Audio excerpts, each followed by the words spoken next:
and good evening. Doc Severson here for the ReadySetCrypto OMNIA newsletter market update for Tuesday, the 27th of August.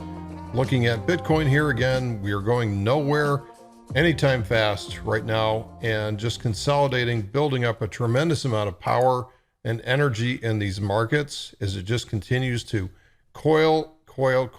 We should get a pretty big move coming from here. Look at the energy on the daily chart. This is not a place where it sits for very long.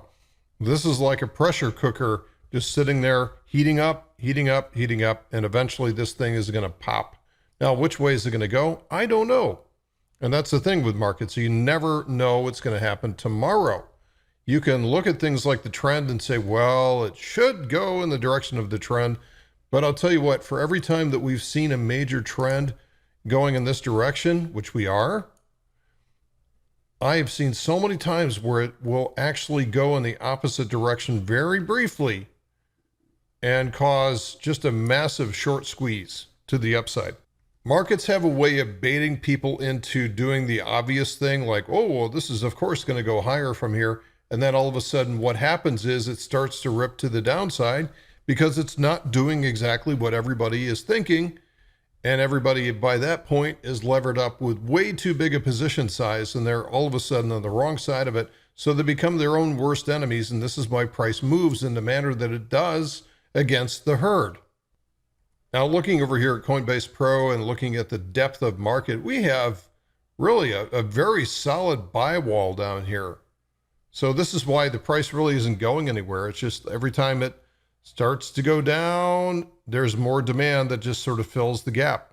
And there's not a whole lot of overhead supply, which is, it's happening just enough to keep the price where it is. Every time the price goes higher, the demand drops, and then it drifts back down again. This is why supply and demand works.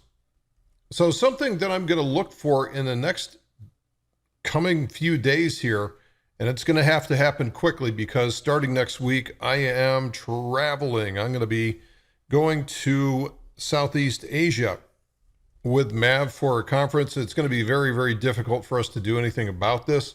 But if there is a move that occurs this week, I'm going to take advantage of that. And this is an ideal place to sell puts where we have a trend going in our direction, right? This is a weekly trend, big trend going in that direction. And we have the potential for this thing to drop out of the pattern very quickly, right back down to support. And what we can do is look for a quick rip to the downside and maybe sell something as deep as like 7,000 or so.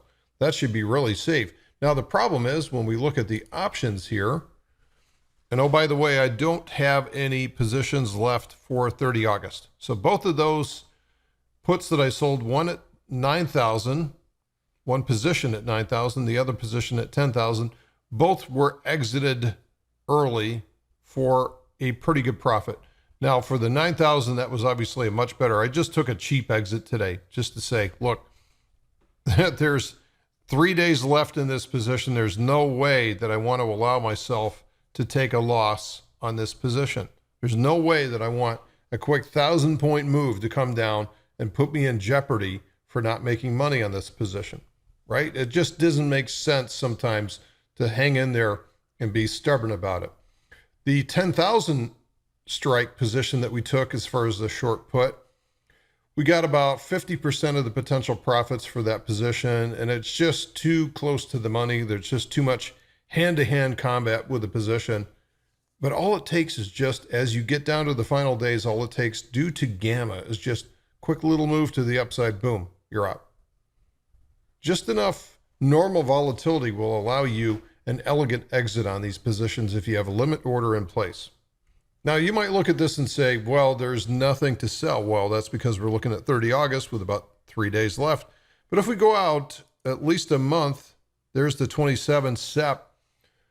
Now we have all kinds of possibilities. So we could actually sell right now at the 7,000 strike, but look at this, we're not getting paid much for that. So this is why we sell into pullbacks. I want the price to come down. Now you may look at that, and as soon as the price starts coming down, you may say, wait a minute, how do I know that the price is going to stop coming down?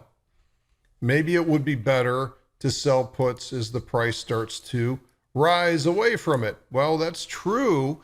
That feels better. It certainly feels more like a moral victory when you enter a position that's running away from you like that.